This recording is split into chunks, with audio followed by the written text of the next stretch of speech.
One of the advantages that abstract art has over realistic art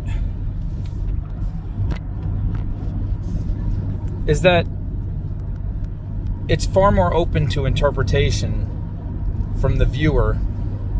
Realistic art, you look at it and you say, oh, that's a person. That's a person with another person. That's a person talking to a person. That's a person kissing a person. That's a flower. That's a hilltop.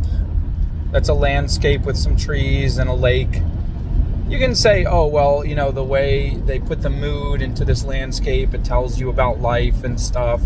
But the majority of people are going to be like, oh, that's a very beautiful landscape and I like the mood it evokes, and that's fine. But abstract art is different. It's so wide open to interpretation.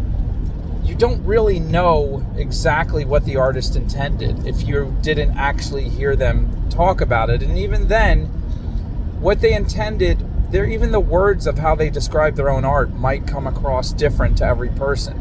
And definitely the piece is going to look different to every person, not just in the sense that some people will like it and some won't. Some people will like it a lot, some will like it a little, some not at all.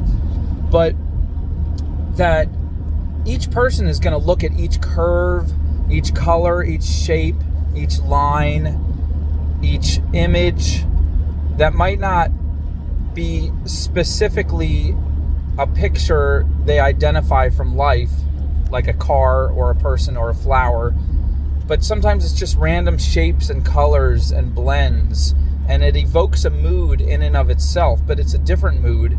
It's a series of moods. It could be a whole story as the person looks through the different areas, and they blend it with their own life. So in this sense, the way the viewer describes with how they see the art, it's kind of like the viewer and the artist are doing a dance together. The artist leads, he creates the art, and the viewer looks at the art and pulls out of it what they see as colored by their own life experiences and their own personality. And when they describe how they're reading the art, they're putting themselves into it. So each time someone different looks at that piece of art, they're doing a dance with the artist. And it's a beautiful thing that people don't realize. And that's why you shouldn't choose your art based on what you think is going to go up in value or the acclaim, how popular the artist is. Sure, people do that for investments, and you shouldn't really tell other people what they should do or how they should buy the things that belong to them for the most sense. But I would say try to pick a piece that really tells you a story, not just speaks to you in one quick blank image, but tells you more and more of a tapestry of a story. The more you look at the different lines and circles, a piece that you could kind of lose yourself in, at least for a few minutes, and think about your own life and blend your own life experiences with what you see in that piece. When I make a piece and I see someone else looking at it, I don't want to tell them what I intended for it. Sometimes I don't even know what I intended for it. Sometimes I let the colors and the shapes take me away and tell me how they want to be. And then when another person looks at my piece and tells me what they see, they're telling me things that I didn't even know was in there. They're bringing out images and stories and descriptions of moods and places and imaginary and realistic ideas that I'm learning as I listen to them describe how my piece looks to them. I'm learning far more than I may have even learned when I was making the piece.